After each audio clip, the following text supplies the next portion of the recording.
پہلی رات کا دولہا اپنی بیوی کے ساتھ وصل کی لذتیں اٹھا رہا ہے. پہلی رات کا دولہا ہے. سوچو تو صحیح, پہلی رات کا دولہا کسے کہتے ہیں؟ زندگی کی سب سے قیمتی رات ہے جسے شادی کی رات کہتے ہیں. برسوں کے ہجر کی تکلیفیں اس رات وصل کی لذتوں میں تبدیل ہو جاتی ہے. دل کے آنگن میں ملاقاتوں کے پھول کھلتے ہیں, سانسوں کا سانسوں سے تبادلہ ہوتا ہے.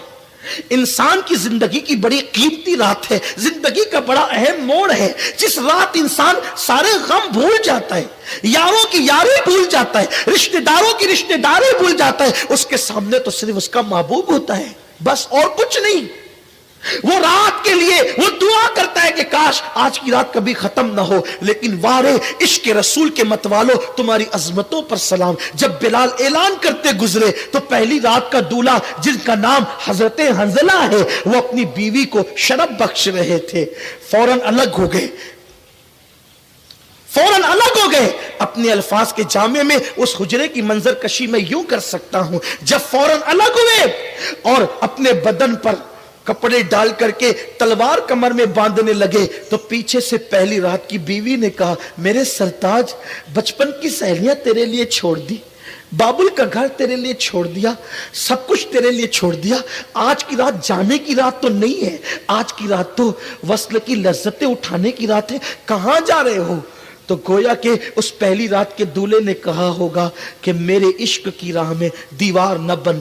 ہم وہ لوگ ہیں راہ عشق میں جو دیوار بنتا ہے اس دیوار کو توڑ دیا کرتے ہیں. اس خاتون نے کہا تھا کہ آپ کہاں جا رہے ہیں, کیا مجھ سے بڑا بھی کوئی محبوب ہے جس کے پاس آپ جا رہے ہیں؟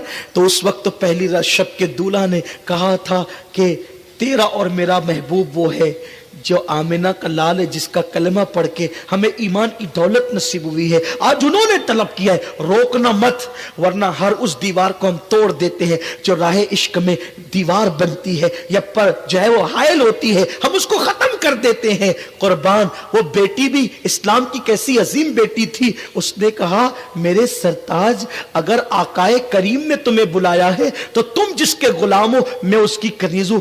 جاؤ جاؤ جلدی جاؤ, دیر نہ کرو, لیکن بس تھوڑا رک کر ایک وعدہ کر لو.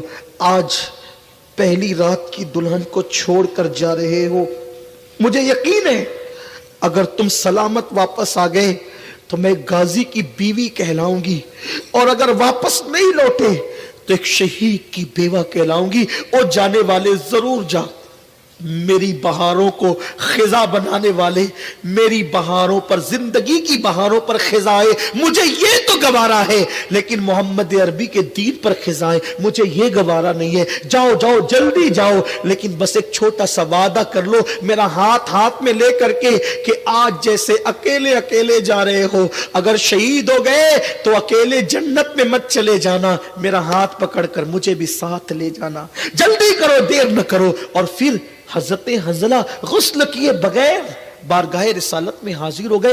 اتنی بھی تاخیر گوارا نہیں کی, اتنی بھی تاخیر گوارا نہیں کی کہ غسل کر لوں, غسل کر کے جاؤں گا, محبوب کے فرمان پر عمل کرنے میں دیر ہو گئی تو اللہ کو منہ کیا دکھاؤں گا.